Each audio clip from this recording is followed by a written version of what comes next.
What's up? It's Rowan here from Art of Smart Education with another weekly HSC Economics stats update. In these videos, in minutes, I summarise for you the key headlines from around the domestic and global economy, giving you the key stats and analysis that you need to level up your economics essays to unlock that Band 6 in the HSC Eco course. Now, in this week, one of the headlines I want to unpack with you is some more analysis on RBA's monetary policy.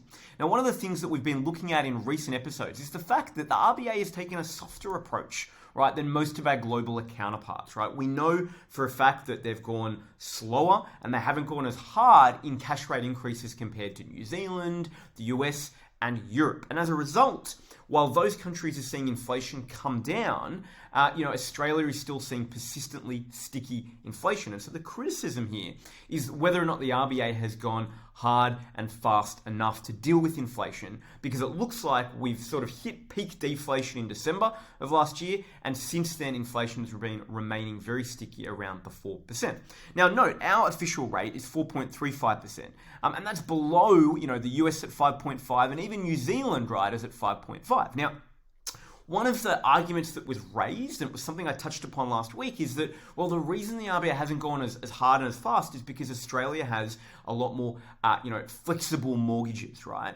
i.e. that the cash rate changes actually get passed through to borrowers and mortgage holders much quicker than in other countries, right? i.e. New Zealand, Europe, or the US. And this makes a material difference. Now, to give you a little bit of a comparison, and this is a great bit of analysis that confirms this, this here is the policy rate. So this is our cash rate. This is the new mortgage rate, and this is the outstanding mortgage rate. And so you can see if we look at New Zealand, Sweden, Canada, Korea, UK, US, Germany, their cash rates went higher, the blue lines. Their new mortgage rates, in many cases, were not actually necessarily higher than Australia's, right? Ours have remained similar to the US, but certainly higher than Germany, higher than UK, higher than Sweden, New Zealand. But the real telling one is the outstanding mortgage rate. And you can see that our outstanding mortgage rate, i.e. for existing mortgage holders, because we've got more people on flexible mortgage rates, right? That has by far outweighed everyone else. And so in other words, even though we didn't go as hard and as fast on the front end in terms of lifting the total cash rate, the actual rate, the interest rate that mortgage holders across Australia are paying is higher than it is across these other countries that went harder and faster with a higher cash rate.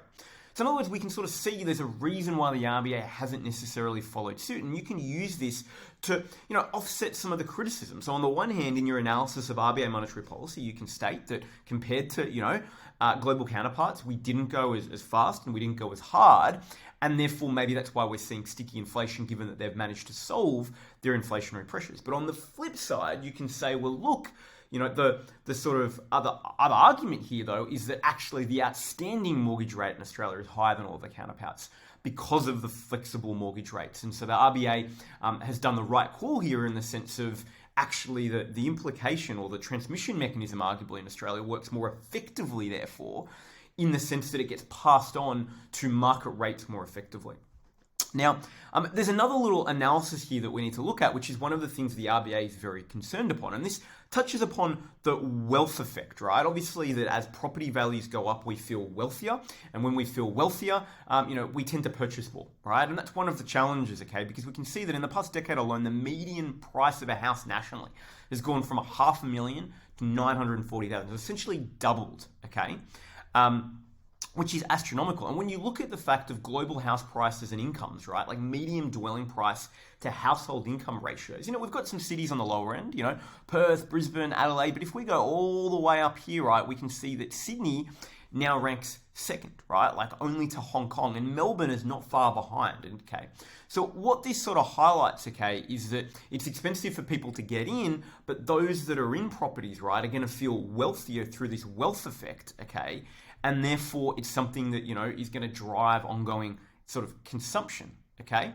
And so I think we've got this really sort of, tricky challenge that the RBA is facing here as they navigate this. So it's clear the property market is slowing, okay? Immigration and lower immigration is also easing some of that squeeze on the tight supply, which is fantastic, okay? But the real challenge is, this is household debt to income, and the blue line is Australia. So you can see that we are well above all of the other countries. And so why is this relevant? All of this is relevant because it shares and identifies the differences in the Australian market, and particularly relating to property and mortgage holders, and why the RBA is not necessarily aligning exactly with global policy and going as fast and as hard, because there is different factors in play in the Australian market. Now, the second headline I want to highlight from today is just relating to Australian real wage growth. And a little data just came through that you can use, which is now that Australia has some of the worst real wage growth in the OECD's 38 member nations, okay? So we now lag behind the UK, the US, Canada, okay? And it found that real wages in Australia remained 4.8% below,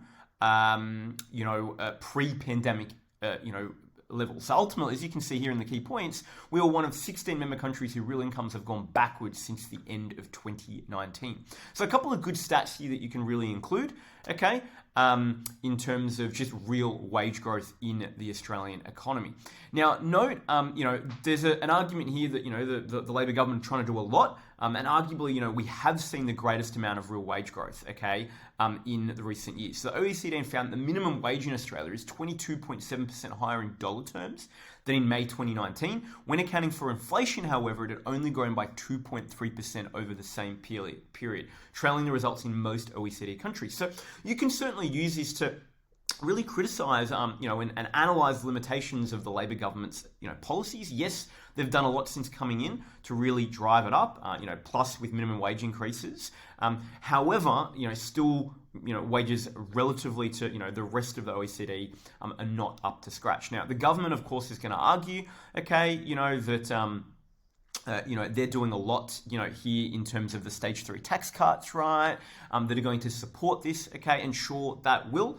However, the shadow treasurer is right on the money when he says that ultimately the Albanese government has failed to address the source of it, inflation, okay? So they're doing some things in the short term to try to, help real wages go the right way, but they haven't addressed the source, and equally, they haven't really addressed the other source, which is the fact that real wage growth, the best way to get it going upwards is to drive productivity growth. And there's very little policy, initiative that's targeting that at present. So that's the other criticism that you can bring in here.